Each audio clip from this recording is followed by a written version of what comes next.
Magandang araw po mula sa DOST Pag-asa. Ito po ang ating weather update ngayong Martes, December 23, 2025. Kasalukuyan po na wala tayong minomonitor na low pressure area o bagyo sa loob ng Philippine Area of Responsibility. Good news po ito.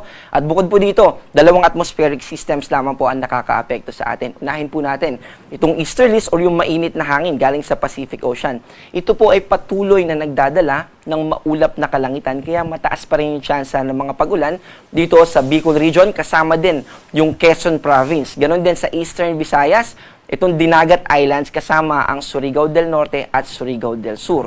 Ibig sabihin po ay maulap at mataas yung tsansa ng mga pag-ulan dyan at yung dala naman nitong amihan o northeast monsoon, bukod sa malamig na hangin na dala nito sa malaking bahagi ng Luzon, ay meron din po itong kaulapan na magdadala ng mga light rains o mga pag-ambon, lalo na sa probinsya ng Cagayan, Isabela at Aurora. Dito naman sa Metro Manila at sa natitirang bahagi ng ating bansa, malaking bahagi po ng ating bansa ang makakaranas ng mas mababang tsansa ng mga pag-ulan. At kung ulan man po, ito ay dadalhin sa atin ng mga localized thunderstorms or yung mga passing clouds. At yung mga localized thunderstorms po ay panandali ang mga pag-ulan for a specific area lamang. Halimbawa, sa Metro Manila, may mga ilang cities lamang na makakaranas ng mga pag-ulan at hindi po ito magtatagal. At para sa magiging forecast o lagay ng panahon natin bukas, bispiras po ito ng Pasko, ay patuloy na makakaapekto itong amihan, lalo na dito sa northeastern part ng Luzon, at magdadala pa rin ito ng mga kaulapan na magdudulot ng mga light rains. At patuloy pa rin yung epekto ng easterlies sa Bicol Region. At dito naman sa Metro Manila at sa natitirang bahagi ng Luzon, katulad po ng ating forecast today, ay mababa yung tsansa ng mga pag-ulan. Agwat ng temperatura dito sa Metro Manila ay 24 to 32, sa Tuguegarao naman ay 23 to 28 at sa Legazpi ay 24 to 31. Ang pinakamababa po natin na na-record na temperatura today ay 16 degrees Celsius at dito po yan sa Baguio station.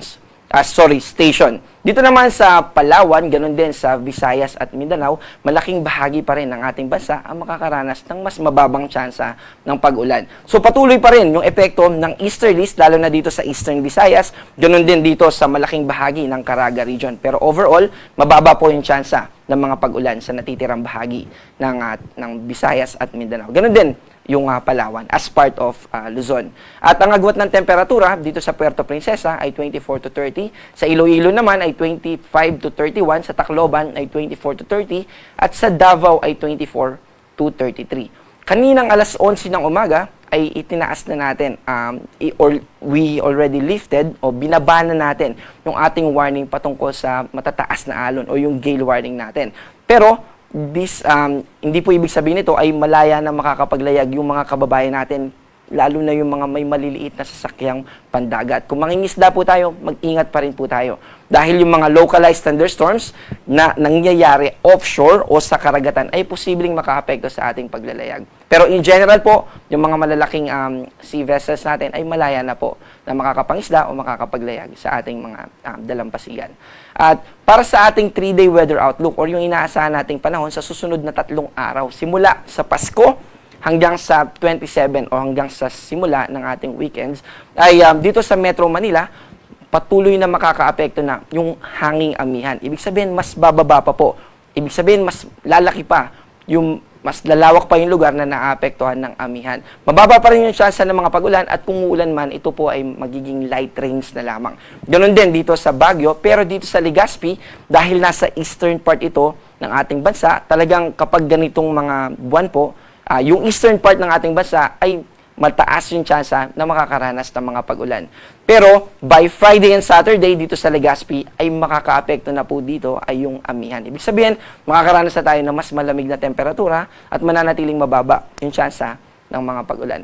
Dito sa Cebu, dahil sa epekto ng easterlies ay mananatili po ito na posible yung mga thunderstorms o yung mga may pagkulog at pagkidlat na may kasamang mga ulan.